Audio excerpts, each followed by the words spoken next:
पाली येथील बेघराळी समाज मंदिर जागेवरील अतिक्रमण हटवण्यासाठी बेघराळी प्रभाग क्रमांक 2 चे ग्रामस्थ हे पाली नगरपंचायत कार्यालय येथे दिनांक 10 मार्च रोजी आमरण उपोषणाला बसले असून अनधिकृत अतिक्रमण हटवण्यात यावे, घरकुल लाभार्थ्यांचे जागेचे संपूर्ण कागदपत्र, जागेचा पुरावा नसेल तर घरकुल नामंजूर करणं, घरकुलची रक्कम अदा न करणं, जिओ टॅगिंग करू नये, बिल देण्यात येऊ नये, सदरचे अनधिकृत अतिक्रमण होत असताना दुर्लक्ष करणाऱ्या व पाठबळ देणाऱ्या जबाबदार अधिकारी व इंजिनियर यांची चौकशी करून निलंबनाची कारवाई व्हावी। सदरच्या अनधिकृत अतिक्रमण केलेल्या व्यक्तीनं घरकुल बिलाचे कोणतेही लाभ घेतले असल्यास दंडासहित रक्कम वसूल करण्यात यावी। या प्रमुख मागण्या जोपर्यंत पूर्ण होणार नाही तोपर्यंत बेघराळी ग्रामस्थांचा आमरण उपोषण चालूच राहणार असे निवेदनात म्हटले असून लवकरात लवकर अनधिकृत अतिक्रमण हटवले नाही तर संपूर्ण बेघराळी ग्रामस्थ व महिलांसह मोठ्या संख्येनं या आमरण उपोषणात सहभागी होतील असा इशारा प्रभाग क्रमांक 2 चे उपोषणकर्ते ग्रामस्थ यांनी दिला। आज आम्ही प्रभाग क्रमांक 2 मध्ये बेघराळी ग्रामस्थ आमरण उपोषणाला नगरपंचायत कार्यालयाच्या बाहेर बसलो आहोत।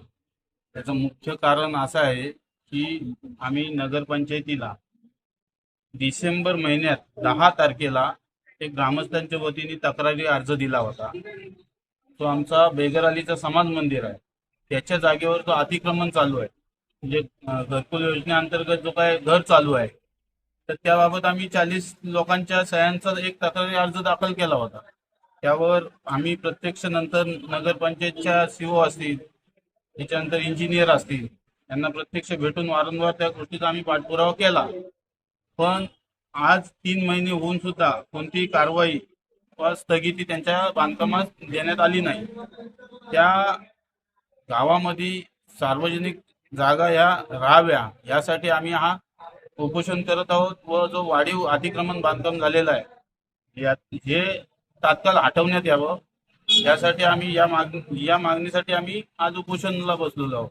दुसरी गोष्ट म्हणजे जागेचे पुरावे जे सादर करायला लागतात घरकुल योजनेअंतर्गत, तर जेव्हा आम्ही माहिती अधिकारात ते कागदपत्र काढून घेतली त्यावेळी कोणतेही जागेचे पुरावे त्या माहिती अधिकाराच्या जे आम्हाला पेपर नगरपंचायतीने दिले त्यामध्ये कोणतेही जागेचे पुरावे देण्यात आलेले नाही, ते त्यांच्या ह्याच्यामध्ये दिसतंय। व संबंधितांनी जो प्रतिज्ञापत्र सादर केलेला आहे नगरपंचायतीला घरकुलाबाबत, त्यामध्ये प्रतिज्ञापत्रामध्ये त्यांनी एक उल्लेख केलेला आहे की आम्ही सदर जागेची मोजणी केलेली आहे। तर सिटी सर्वेचा जर आपण नकाशा बघायला गेला तर त्या जागेची कोणतीही म्हणजे सनद नाही। मग यांनी मोजणी कोणत्या जागेची नेमकी केली आणि नगरपंचायतीने अशी कोणत्या जागेच्या पुराव्याची पडताळणी करून यांना घरकुल मंजूर करून दिला? बरं, आमच्या ग्रामस्थांची एक प्रामाणिक आणि एकच मागणी आहे की तो समाज मंदिरावर झालेला अतिक्रमण आहे तो लवकरात लवकर हटवण्यात यावा।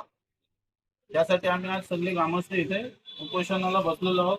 जोपर्यंत आमच्या या मागण्या पूर्ण होणार नाही तोपर्यंत आम्ही उपोषण मागे घेणार। आम्ही जो अतिक्रमण हटवण्याबाबतचा जो काय उपोषणाला आम्ही नगरपंचायत कार्यालयाच्या बाहेर बसलेलो आहोत, हा अतिक्रमण येत्या काही तासात लवकरात लवकर हटवला गेला नाही तर आम्ही बेघराळी ग्रामस्थ व महिला वर्ग यांना घेऊन मोठ्या प्रमाणात उपोषण करणार, या आज मी आपल्या व्हिडिओच्या माध्यमातून नगरपंचायत व प्रशासनाला सांगू इच्छितो।